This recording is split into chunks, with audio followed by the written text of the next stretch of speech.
Chinese അംബാസഡറെ ചിക്കനൊക്കെ കൊണ്ട് കാണിച്ചു ബംഗ്ലാദേശ്. എന്താ ഉദ്ദേശം? ബംഗ്ലാദേശ് എടുക്കുന്ന ആത്മഹത്യാപരമായ നിലപാടാണ്. ഇന്ത്യയെ സംബന്ധിച്ച് അങ്ങേയറ്റം രോക്ഷമുണ്ടാക്കുന്ന ഒരു നിലപാട്.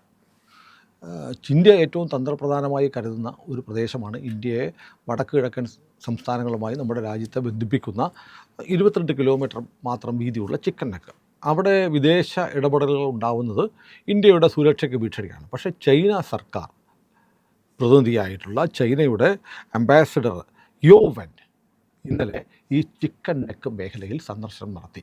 ഇത് ഇന്ത്യയെ വല്ലാതെ ക്ഷുഭിതമാക്കിയിട്ടുണ്ട്. ഇന്ത്യയുടെ ഭാഗത്തുനിന്ന് അതികർശനമായ നടപടി ഉണ്ടാവും. ഒരുപക്ഷെ യൂനുസിൻ്റെ കൗണ്ട് ഡൗൺ ആരംഭിച്ചിരിക്കുന്നു എന്ന് വേണം പറയാൻ. കാരണം ഫെബ്രുവരി 16 അവിടെ തെരഞ്ഞെടുപ്പ് നടക്കുന്നൊക്കെയാണ് പറയുന്നത്. കണ്ടറിയണം. ഏതായാലും നടപടിക്രമങ്ങളൊക്കെ തുടങ്ങിയിട്ടുണ്ട്. പക്ഷേ മുഹമ്മദ് യൂനുസ് ഈ തെരഞ്ഞെടുപ്പിന് ശേഷം എന്താണ് സംഭവിക്കാൻ പോവുക? നമുക്ക് ലോകത്തിൻ്റെ പല ഭാഗത്തും അജ്ഞാതർ ഇടപെട്ട് പല പരിപാടികൾ നടത്തുന്നുണ്ട്. അതിൻ്റെ ഭാഗമായി ഒരുപക്ഷെ ഒരു അജ്ഞാതൻ്റെ വെടിയുണ്ടത്തുമ്പിൽ തീരാനുള്ളതായിരിക്കാം യൂനുസിൻ്റെ ജീവിതം, ബാക്കി ജീവിതം എന്ന് ഒരുപക്ഷെ കരുതിയാൽ തെറ്റു പറയാൻ പറ്റില്ല. കാരണം യൂനുസ് ഇന്ത്യയോട് ചെയ്യാവുന്ന ഏറ്റവും വലിയ തെമ്മാടിത്തരമാണ് ഇന്നലെ കാണിച്ചത്. കാരണം ടീസ്ത നദീതട വികസന പദ്ധതി എന്ന് പറയുന്ന ഒരു പദ്ധതി ബംഗ്ലാദേശിലുണ്ട്. ടീസ്ത നദി ആരംഭിക്കുന്നത് ഇന്ത്യയിൽ നിന്നാണ്. ഇന്ത്യയിൽ നിന്ന് ആരംഭിച്ച് അത് ബംഗ്ലാദേശിലൂടെ ഒഴുകുന്നു. ബംഗ്ലാദേശിലെ രംഗ്പൂർ ജില്ലയിലൂടെയാണ് ടീസ്ത നദി ഒഴുകുന്നത്. ഈ നദിയുടെ ആഴം കൂട്ടണം, ആ നദിയുടെ ജലശുചീകരണം ഉണ്ടാവണം, നദിയിൽ ഡാമുകൾ നിർമ്മിക്കണം, ഇങ്ങനത്തെ കുറേ വികസന പദ്ധതികളുണ്ട്. ഒരു $1 ബില്യൺ പ്രൊജക്റ്റാണ്. ഈ പ്രൊജക്റ്റ് നേരത്തെ തന്നെ ഖാലിദ സിയയുടെ കാലത്ത് ഈ പദ്ധതി ചൈനയുടെ സഹായത്തോടെ നടപ്പാക്കാൻ ബംഗ്ലാദേശ് ആലോചിച്ചിരുന്നു. പക്ഷേ അതിനുശേഷം അവാമി ലീഗ് അധികാരത്തിൽ വന്നു. ഹസീന പ്രധാനമന്ത്രിയായി കഴിഞ്ഞതിന് ശേഷം ചൈനയുമായുള്ള പദ്ധതി വേണ്ട, ഇന്ത്യ സഹായിക്കും, ഇന്ത്യയുമായി ചേർന്ന് ടീസ്ത നദീതട വികസന പദ്ധതി നടപ്പാക്കാമെന്നാണ് പറഞ്ഞത്. ആലോചിക്കണം, ഈ നദി ഉത്ഭവിക്കുന്ന ഇന്ത്യയിൽ നിന്നാണ്, ബംഗ്ലാദേശിൻ്റെ മണ്ണിലൂടെ ഒഴുകുന്നു എന്നുള്ളൂ. അവിടെ ഈ പദ്ധതി നടപ്പാക്കാൻ തീരുമാനിച്ചു. നമ്മളുമായിട്ടുള്ള നടപടിക്രമങ്ങളൊക്കെ നീങ്ങി. ഹസീനയുടെ ഇത്തവണത്തെ പ്രധാനമന്ത്രി സ്ഥാനത്ത് ഹസീന വന്നപ്പോൾ ഇതിൻ്റെ കാര്യങ്ങളൊക്കെ നീങ്ങിക്കൊണ്ടിരിക്കുകയാണ്. ഈ സുഡാപ്പികൾ സമരം ചെയ്ത് 10,000 പിള്ളേരെ ഇറക്കിവിട്ട് ഒരു രാജ്യത്തെ അട്ടിമറിക്കാൻ വേണ്ടി 1000-ഓളം കലാപകാരികളായ പിള്ളേരെ ജമാഅത്തെ ഇസ്ലാമി അങ്ങോട്ട് പറഞ്ഞു വിട്ട് അവർ കലാപം നടത്തി, ആക്രമിച്ചു, കുറേ പേര് കൊല്ലപ്പെട്ടു. എന്നിട്ട് അവർ കൊട്ടാരമൊക്കെ പിടിച്ചെടുത്ത് ഹസീനയ്ക്ക് അധികാരം പോയി. ഹസീനയ്ക്ക് അധികാരം പോയി പകരം വന്ന മുഹമ്മദ് യൂനുസ് ഇപ്പോൾ ചൈനയെ വിളിച്ചിരിക്കുകയാണ് ടീസ്ത നദീതട പദ്ധതി വികസന പദ്ധതി നടപ്പാക്കാൻ. അതിൻ്റെ ഭാഗമായി ഇന്നലെ ബംഗ്ലാദേശിലെ കാലാവസ്ഥാ വ്യതിയാന ഉപദേഷ്ടാവായിട്ടുള്ള സയ്യിദ് റിസ്വാന ഹസൻ്റെ കൂടെ ചൈനീസ് അംബാസഡർ യോ വെൻ ഈ രംഗ്പൂർ ജില്ലയിൽ ഇന്ത്യയുടെ അതിർത്തി, ഇന്ത്യയും ബംഗ്ലാദേശും തമ്മിലുള്ള അതിർത്തി എന്ന് പറയുന്നത് ഈ ടീസ്ത നദിയാണ്. നദിയുടെ ഏറ്റവും വീതി കുറഞ്ഞ ഭാഗമാണ്. ആ പ്രദേശം മുഴുവൻ നടന്നു കണ്ടു. നോക്കൂ, നമ്മുടെ രാജ്യത്തെ സംബന്ധിച്ച് തൊട്ടപ്പുറത്ത് ചിക്കൻ നെക്കാണ്, നമ്മുടെ സിലിഗുരി കോറിഡോറാണ്. ആ പ്രദേശത്തേക്ക് ഒരു വിദേശ രാജ്യത്തിൻ്റെ ഉത്തരവാദപ്പെട്ട ഒരാൾ വരിക എന്ന് പറഞ്ഞാൽ അത് നമുക്ക് വലിയ സുരക്ഷാ ഭീഷണിയാണ്. കാരണം അംബാസഡർ വരുമ്പോൾ അംബാസഡറിൻ്റെ കൂടെ അവരുമായി ബന്ധപ്പെട്ട ഒരുപാട് ഉത്തരവാദപ്പെട്ട മറ്റ് ആളുകളുണ്ടാവാം. അതിൽ ചൈനീസ് ചാരന്മാരുണ്ടാവാം, അവരുടെ കയ്യിൽ ആധുനികമായ ക്യാമറകളും സംവിധാനങ്ങളും ഉണ്ടാവാം. അതൊക്കെ ഷൂട്ട് ചെയ്തിട്ടുണ്ടാവാം നമ്മുടെ അതിർത്തി പ്രദേശം. അപ്പോൾ മറ്റൊരു രാജ്യത്തിൻ്റെ അംബാസഡർക്ക് നമ്മുടെ ശത്രു രാജ്യത്തെ സഹായിക്കുന്ന തരത്തിലുള്ള ഒരു നിലപാട് മനഃപൂർവ്വം ബംഗ്ലാദേശ് സർക്കാർ എടുത്തിരിക്കുന്നു എന്നാണ് ഇന്ന് മനസ്സിലാക്കേണ്ടത്. അപ്പോൾ ഇന്ത്യയെ സംബന്ധിച്ച് ഇന്ത്യക്ക് ഒരു തരത്തിലും പൊറുക്കാൻ കഴിയാത്ത കാര്യമാണ്. മുമ്പ് ഈ പറഞ്ഞതുപോലെ പാകിസ്ഥാനിൽ നിന്നുള്ള ചില ആർമി മേയർമാർ അവിടെ എത്തി ഈ ചിക്കൻ നെക്ക് പ്രദേശം സന്ദർശിക്കുമെന്ന് പറഞ്ഞപ്പോൾ നമ്മൾ പാകിസ്ഥാൻ സൈനിക മേധാവിയെ നമ്മൾ വിളിച്ചു വരുത്തിയിട്ട് പറഞ്ഞു, നമ്മൾ താക്കീത് കൊടുത്തു, അങ്ങനെ സന്ദർശനം ഉണ്ടാവാൻ പാടില്ല എന്ന് പറഞ്ഞപ്പോൾ പാകിസ്ഥാൻ മേജർമാർ, ISIയുടെ മേജർമാർ ആ ഭാഗത്തേക്കുള്ള സന്ദർശനം ഒഴിവാക്കി മടങ്ങേണ്ടി വന്നു. അതിനുശേഷം ഈ കാലഘട്ടത്തിനിടയ്ക്ക് ആദ്യമായിട്ടാണ് ഒരു വിദേശ രാജ്യത്തിൻ്റെ ഉത്തരവാദപ്പെട്ട ആൾ അദ്ദേഹത്തിൻ്റെ ഒരു ടീമുമായി നമ്മുടെ ചിക്കൻ നെക്ക് മേഖല സന്ദർശിച്ചിരിക്കുന്നത്. ഇത് വളരെ നിർണായകമായ ഒരു ഭീഷണിയായിട്ട് ഇന്ത്യ കണക്കാക്കുന്നു. അപ്പോൾ യൂനുസ് ഒരു വലിയ ചതി ചെയ്തിരിക്കുകയാണ്. യൂനുസ് കഴിഞ്ഞ ആഴ്ചയാണ് പ്രധാനമന്ത്രിക്ക് ഒരു കത്തയച്ചത്, ഞങ്ങൾക്ക് കുറച്ച് അരി വേണം, 50,000 ടൺ അരി ഞങ്ങൾക്ക് വേണം, വീണ്ടും ആവശ്യപ്പെട്ടു. 3-4 തവണ ഈ യൂനുസ് വന്നതിന് ശേഷം നമ്മൾ തിന്നാൻ കൊടുത്തു വരെ അതിനുശേഷം ഇയാൾ വീണ്ടും അരി ചോദിച്ച് കത്ത് അയച്ചെന്ന് മാത്രമല്ല, ആവശ്യപ്പെട്ടിരിക്കുന്നത് പാകിസ്ഥാൻ അവർക്ക് കൊടുക്കുന്ന റേറ്റായ തുകയേക്കാൾ കുറഞ്ഞ നിരക്കിൽ ഇന്ത്യ കൊടുക്കണം. കാരണം ഇവൻ്റെ അണ്ണാക്കിലിടാൻ നമ്മൾ കൊടുക്കുകയും വേണം. ഇത് എന്നിട്ട് എല്ലിനിടക്ക് കുത്തിക്കയറുമ്പോൾ ഈ പന്നി നമ്മുടെ രാജ്യത്തിനെതിരെയുള്ള നീക്കങ്ങൾ എടുക്കും. ഇങ്ങനെ ഈ ഒരു കൈ കൊണ്ട് പിച്ച പാത്രവുമായി നിൽക്കുന്നു. പാകിസ്ഥാൻ്റെ അവസ്ഥയാണല്ലോ, ഒരേപോലെ ഒരു 2 സഹോദര രാജ്യങ്ങൾ ഒന്ന് മുറിഞ്ഞ് രണ്ടായതാണല്ലോ, നമ്മൾ മുറിച്ച് രണ്ടാക്കിയതാണ്. രണ്ടിൻ്റെ മണി പിച്ചച്ചട്ടിയായിട്ട് ഇരിക്കുകയാണ്. അതിൻ്റെ ഒരു കാർട്ടൂൺ വന്നിട്ടുണ്ട്. ആ കാർട്ടൂൺ നമ്മൾ ഇപ്പോൾ ലോകത്ത് വളരെ പ്രസിദ്ധമായ ഒരു കാർട്ടൂണാണ്. ആ കാർട്ടൂൺ ഞാനിപ്പോൾ നമ്മൾ പ്രേക്ഷകരെ കാണിക്കാം. രണ്ടും അവൻ്റെ രാജ്യത്തിൻ്റെ കൊടിയൊക്കെ കെട്ടിയിട്ട് ഈ മറ്റേ തലയിൽ ഒരു കെട്ടും കെട്ടി, അങ്ങനെ ഈ തലയെക്കെട്ടും കെട്ടി അവരുടെ കൊടിയുമായിട്ടിരിക്കുന്ന രണ്ട് പരമ തെണ്ടികളുടെ ചിത്രം ഇപ്പം സോഷ്യൽ മീഡിയയിൽ ലഭ്യമാണ്. അങ്ങനെ തെണ്ടി നടക്കുന്ന രാജ്യം തെമ്മാടിത്തരം കാണിക്കുകയാണ്. തിന്നാൻ കൊടുക്കുന്നത് നമ്മളാണ് എന്നിട്ട് കാണിച്ചൊരു നെറികേടാണ് ഇപ്പോൾ വലിയ ചർച്ചയായിരിക്കും. നമ്മളെ സംബന്ധിച്ചിപ്പോൾ ഈ നമുക്ക് ഈ ഒരു ചിക്കൻ നെക്കിൻ്റെ ഒരു ഭീഷണി എന്ന് പറഞ്ഞാൽ അതിൻ്റെ രണ്ട് മുഖമുള്ള ഒരു യുദ്ധമുഖം എന്ന് വേണം പറയാം ചിക്കൻ നെക്കിനെ. വടക്ക് ഭാഗത്ത് നിന്ന് ചൈന, തെക്ക് നിന്ന് ബംഗ്ലാദേശ്, ഇതിനിടയ്ക്കാണ് നമ്മുടെ 22 കിലോമീറ്ററുള്ള ഇടനാഴി പോകുന്നത്. അപ്പോൾ ഇതിന് നമുക്ക് ചെയ്യാവുന്നത് ഇപ്പം രംഗ്പൂരിലാണ് ഈ സന്ദർശനം നടത്തിയത്. രംഗ്പൂർ എന്ന് പറഞ്ഞ ബംഗ്ലാദേശിലെ ജില്ല എന്ന് പറയുന്നത് ഇന്ത്യയുടെ ഉള്ളിലേക്ക് കയറി തള്ളി നിൽക്കുന്ന ഒരു ഭാഗമാണ്. ഇന്ത്യക്കകത്തേക്കാണ്. അതിൻ്റെ വടക്ക് പടിഞ്ഞാറ്, തെക്ക് പടിഞ്ഞാറ് പശ്ചിമ ബംഗാളാണ്. കിഴക്ക് ഭാഗത്ത് ആസാമും മേഘാലയയാണ്.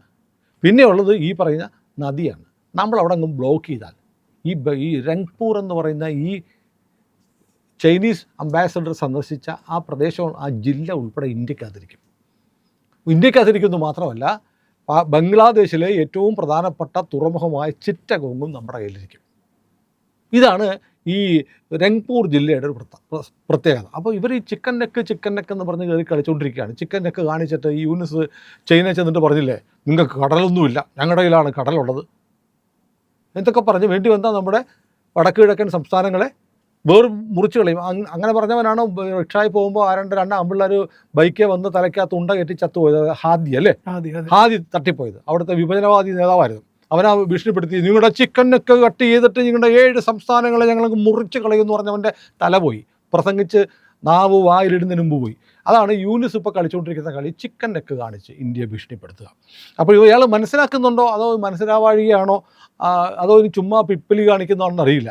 കാരണം രംഗ്പൂർ ജില്ല നമ്മളൊരു വഴി അങ്ങ് അടച്ചാൽ രംഗ്പൂർ നമ്മുടെ ഇരിക്കും. പാകിസ്ഥാൻ ഇന്ത്യക്കൊരു ചിക്കൻ നെക്ക് ഉണ്ടെങ്കിൽ അവർക്ക് 2 ചിക്കൻ നെക്കാന്ന് എപ്പോഴും പറയും. രണ്ടാമത്തെ ബംഗ്ലാദേശിൻ്റെ ചിക്കൻ നെക്കിനെ കുറിച്ച് നമ്മൾ പറയുന്നുണ്ട്. ഫെനിയാണ്. ഫെനി പാലം, ഫെനി കോറിഡോർ. അതായത് ഫെനി നദിക്ക് കുറുകെ ഇന്ത്യ ഒരു പാലം ഉണ്ടാക്കിയിട്ടുണ്ട്. ത്രിപുരയിലെ സബ്രൂറിൽ നിന്ന് ബംഗ്ലാദേശിലെ രാംഗഡിലേക്ക് 1 കിലോമീറ്റർ 900 മീറ്റർ നീളമുള്ള ഒരു പാലം നമ്മൾ ഉണ്ടാക്കിയിട്ടുണ്ട്. ഇതുവഴിയാണ് ഇവൻ്റെ ഡാക്കയിലൊക്കെ ഉള്ള ഏർപ്പാട് പോകുന്നത്. ഈ ഫെനി നദിയുള്ള ഈ മൈത്രി പാലം നമ്മളങ്ങോട്ട് കട്ട് ചെയ്താൽ ഈ പ്രദേശം ബംഗ്ലാദേശുമായിട്ടുള്ള ബന്ധം വിട്ടുപോകും. അപ്പോൾ അങ്ങനെ വേണമെങ്കിൽ ഇവൻ ഒരു ചിക്കൻ നെക്ക് കാണിച്ച് പേടിപ്പിക്കുമ്പോൾ നമുക്ക് 2 ചിക്കൻ നെക്ക് കാണിച്ച് മുറിച്ചങ്ങ് കളഞ്ഞാൽ ബംഗ്ലാദേശ് പിന്നെയും 2 കഷ്ണമായി പോകും. പിന്നെ നമ്മുടെ ചിക്കൻ നെക്കിലേക്ക് അങ്ങ് കയറി വരിക എന്ന് പറഞ്ഞാൽ അത്ര ഈസി ഒന്നുമല്ല. ഞാൻ ഏകദേശം ലഭ്യമായ സൈറ്റുകളിലൊക്കെ കാണുന്ന നമ്മുടെ അവിടുത്തെ സേനാ വിന്യാസത്തെക്കുറിച്ചും ഒരു കണക്ക് ചില സൈറ്റുകളിൽ കാണുന്നുണ്ട്. അത് കൃത്യമൊന്നും ആയിരിക്കത്തില്ല. ആക്ച്വൽ നമ്മുടെ പട്ടാളം എത്രയുണ്ട്, എന്തെല്ലാം സംവിധാനം അവിടെ ഉണ്ടെന്നുള്ളതും ആരും അങ്ങനെ വെളിപ്പെടുത്തുന്ന കാര്യമല്ല. ഏതായാലും കാണുന്നത് അവിടെ നമ്മുടെ ത്രിശക്തി കോപ്സ് 33 കോപ്സ് അവിടെയുണ്ട് സൈന്യത്തിൻ്റെ. അവിടെ 60,000 മുതൽ 1,00,000 വരെ ഭടന്മാർ ചിക്കൻ നെക്കിലുണ്ട്. 60,000-നും 1,00,000-നും ഇടയ്ക്ക് ഇന്ത്യൻ ആർമിയുണ്ട്. അതുകൂടാതെ നമുക്ക് മൗണ്ടൻ സ്ട്രൈക്ക് ക്രോപ്സ് അവിടെയുണ്ട്. അത് ഇനി എന്തെങ്കിലും ഒരു സാഹചര്യത്തിന് ചൈന മുതിർന്നാൽ പർവ്വത നിരകളിലുള്ള പോരാട്ടത്തിന് വേണ്ടിയുള്ള സ്പെഷ്യൽ കമാൻഡോസാണ് നമ്മുടെ മൗണ്ടൻ സ്ട്രൈക്ക് കോർപ്സ്. അവരെ വിന്യസിച്ചിട്ടുണ്ട്. അതുകൂടാതെ നമുക്ക് 2 എയർബേസും ഉണ്ട്. ഹസിമാര എയർബേസും ബാഗ്ഡോഗ്ര എയർബേസും. അതുകൂടാതെ ഇതിനൊക്കെ പുറമെ നമ്മുടെ BSFൻ്റെ വൻ സന്നാഹമുണ്ട്. പിന്നെ നമ്മുടെ എല്ലാ ആയുധങ്ങളും ഈ ബ്രഹ്മോസ് ഉണ്ട്, ഈ 2 വിമാനങ്ങൾ റഫാൽ ഉൾപ്പെടെയുള്ള വിമാനങ്ങളുടെ വിന്യാസമുണ്ട്. അപ്പോൾ 22 കിലോമീറ്ററേ ഉള്ളൂ ചിക്കൻ നെക്കെന്ന് കാണിച്ച് അങ്ങനെയൊക്കെ തള്ളിക്കയറാൻ വന്ന പട്ടാളം മാത്രം ഉണ്ട് 1,00,000. എയർഫോഴ്സ് വേറെ, BSF വേറെ. അത്രയ്ക്ക് അങ്ങനെ ഒരു ഉറുമ്പിന് അരിച്ച് കയറാൻ പറ്റാത്ത തരത്തിലുള്ള സുരക്ഷാ സംവിധാനങ്ങളാണ് നമ്മൾ അവിടെ ഉണ്ടാക്കിയിരിക്കുന്നത്. അത്തരം എന്തെങ്കിലും സാഹസം ആരുടെയെങ്കിലും ഭാഗത്തുനിന്നുണ്ടായാൽ സംഭവിക്കാൻ പോകുന്ന ബംഗ്ലാദേശിൻ്റെ 2 ചിക്കൻ നെക്ക് അങ്ങ് മുറിയും. ബംഗ്ലാദേശിൻ്റെ പകുതി ഇന്ത്യയുടെ കൂടെ ഇരിക്കും. ചിറ്റഗോങ് തുറമുഖം നമ്മുടെയാവും. ഇന്ത്യൻ യുദ്ധക്കപ്പലുകൾ ചിറ്റഗോങ് തുറമുഖത്ത് വന്നെടുക്കും. ഇതാണ് അതിൻ്റെ ഒരു പൊളിറ്റിക്കൽ ജിയോഗ്രാഫിക്കൽ ഒരു സിറ്റുവേഷൻ. അപ്പോൾ ഏതായാലും ബംഗ്ലാദേശ് പോലെയുള്ള ഒരു രാജ്യം ഇന്ത്യയുടെ കൃപ കൊണ്ടുണ്ടായ ഒരു രാജ്യം, ഇന്ത്യ തെറ്റിപ്പൊറ്റിയ രാജ്യം, നമ്മളിവിടെ സ്റ്റാമ്പ് ഉണ്ടാക്കി വരെ യുവമാർക്ക് തിന്നാൻ കൊടുത്തിട്ടുണ്ട് അല്ലേ? സ്കൂളിൽ പഠിക്കുന്ന സമയത്ത് ബംഗ്ലാദേശ് സ്റ്റാമ്പുകളുണ്ടായിരുന്നു. ആ കിട്ടും 2 പൈസയുടെ 5 പൈസയുടെ സ്റ്റാമ്പ്. ഇത് വാങ്ങിച്ചിട്ടാണ് ഇവരൊക്കെ നമ്മൾ ശാപ്പാട് കൊടുത്തത്. ഇപ്പോഴും നമ്മുടെ അടുത്ത് തെണ്ടിക്കൊണ്ടിരിക്കുന്ന പരമചറ്റകളായ യുവമാരാണ് നമ്മുടെ വാങ്ങിച്ച് തിന്നിട്ട് നമ്മുടെ അതിർത്തിയിൽ ചിക്കൻ നെക്ക് കൊണ്ട് കാണിക്കാൻ ചൈനീസ് അംബാസഡറെ കൂട്ടിക്കൊണ്ട് അവരുടെ ഒരു മന്ത്രി, ഈ അഡ്വൈസർ എന്ന് പറഞ്ഞാൽ അവിടുത്തെ മന്ത്രിയല്ലോ, മന്ത്രി കൂടെ പോയിട്ട് ആ പ്രദേശം രംഗ്പൂർ ജില്ലയിലുള്ള ടീസ്ത നദിയുടെ തീരത്ത് ചിക്കൻ നെക്കിൻ്റെ തൊട്ടിപ്പുറത്ത് സന്ദർശനം നടത്താൻ ചൈനയെ അനുവദിച്ചിരിക്കുന്നതെന്ന് നമുക്ക് വിവരം കിട്ടുന്നത്. അതിൻ്റെ വാർത്തകൾ വന്നു കഴിഞ്ഞു. ഏതായാലും മോദി സർക്കാർ ഇത് വളരെ കൃത്യമായി കാണുന്നുണ്ട്. നമ്മൾ ഈ ക്ഷമ എന്ന് പറയുന്നത് എക്കാലത്തും നമ്മളിങ്ങനെ നീങ്ങി അവസാനം ഭിത്തിയോട് ചേരുന്നൊരു സമയമുണ്ട്.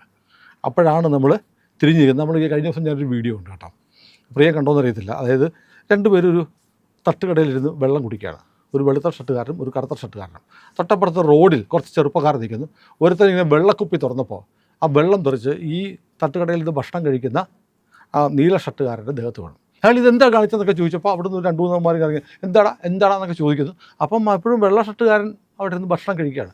ഉടനെ ആ മറ്റവൻ ഇങ്ങനെ ഇറങ്ങി വന്ന് വേറൊരു കുപ്പി വെള്ളം എടുത്തിട്ട് ഇവൻ്റെ മെത്ത് ഒഴിച്ചു. ഈ കഴിച്ചുകൊണ്ടിരിക്കുന്ന വെള്ള ഷർട്ടുകാരനെ എടുത്തു.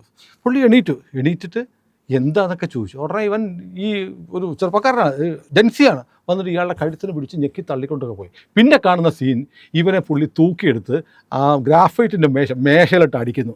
അടിച്ച് നിലത്തിട്ട് ചവിട്ടിയെ കൂട്ടുന്നു. കൂടെ വന്നവന്മാരെല്ലാം ബൈക്ക് സ്റ്റാർട്ട് വിട്ട് സ്ഥലപ്പെടുന്നു എന്ന് പറയുന്നത് പോലെ ബംഗ്ലാദേശും മുഹമ്മദ് യൂനുസും ചൊറിഞ്ഞു വരികയാണ്. നരേന്ദ്രമോദി വളരെ കൂളായിട്ട് അവിടെ ഇരിപ്പുണ്ട്. പക്ഷേ ഈ വെള്ള ഷർട്ടുകാരനെ പോലെ മോദി ഒന്ന് എണീറ്റ് നിൽക്കുന്ന ഒരു ദിവസമുണ്ട്.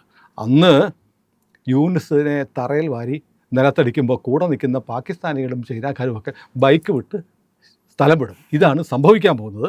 അടി കൊള്ളാൻ അവസാനം യൂനുസും ബംഗ്ലാദേശും മാത്രമേ ഉണ്ടാവത്തുള്ളൂ. ഇത് യൂനുസിന് മനസ്സിലാവുന്നില്ല. കാരണം 95 വയസ്സായില്ലേ, റിലേ പോയി. അപ്പോൾ ഇയാൾക്ക് ഒരു പിണ്ണാക്കും അറിയാൻ പോലെ അയാൾ നടക്കുന്ന ഒരു വീഡിയോ ഉണ്ട്. ഇയാൾ നടന്ന് പണ്ട് മൻമോഹൻ സിംഗ് നടന്ന പോലെ നടന്നു പോകുന്നു. അയാൾക്ക് എന്ത് ചെയ്യണമെന്ന് അറിയാൻ പോലെ, ഇയാൾക്ക് പ്രാന്താണോ എന്ന് ചോദിച്ചുകൊണ്ടൊക്കെ എക്സിൽ ട്രെൻഡായ ഒരു വീഡിയോ ഉണ്ട്. ഞാൻ സൂക്ഷിച്ച് നോക്കാൻ മറന്നുപോയി, അല്ലെങ്കിൽ നമുക്ക് പ്രേക്ഷകരെ കാണിക്കാറുണ്ട്. ഏതായാലും ബംഗ്ലാദേശ് എന്ന് പറയുന്ന രാജ്യം നമ്മുടെ പണം കൊണ്ട്, നമ്മുടെ സഹായം കൊണ്ടും മാത്രം ഇപ്പോഴും ജീവിച്ചു പോകുന്ന ആ രാജ്യം നമ്മളോട് നിർണായകമായ മാപ്പർഹിക്കാത്ത ഒരു കുറ്റം ഇന്നലെ ചെയ്തിരിക്കുന്നു. നമ്മുടെ നിർണായകമായ തന്ത്രപ്രധാനമായ അതിർത്തി കൊണ്ടുപോയി ചൈനക്കാരന് കാണിച്ചു കൊടുത്തിരിക്കുന്നു. അതിന് വലിയ വില കൊടുക്കേണ്ടി വരും. പ്രിയപ്പെട്ട പ്രേക്ഷകരെ, നമ്മുടെ ചാനൽ സബ്സ്ക്രൈബ് ചെയ്യാൻ മറക്കരുത്. നമുക്ക് നോക്കുമ്പോൾ ഒരു പ്രധാനപ്പെട്ട കാര്യമുണ്ട്. നമ്മുടെ ചാനൽ ഒരുപാട് ലക്ഷക്കണക്കിന് ആളുകൾ കാണുന്നുണ്ട്. പക്ഷേ സബ്സ്ക്രിപ്ഷൻ അത്രയില്ല.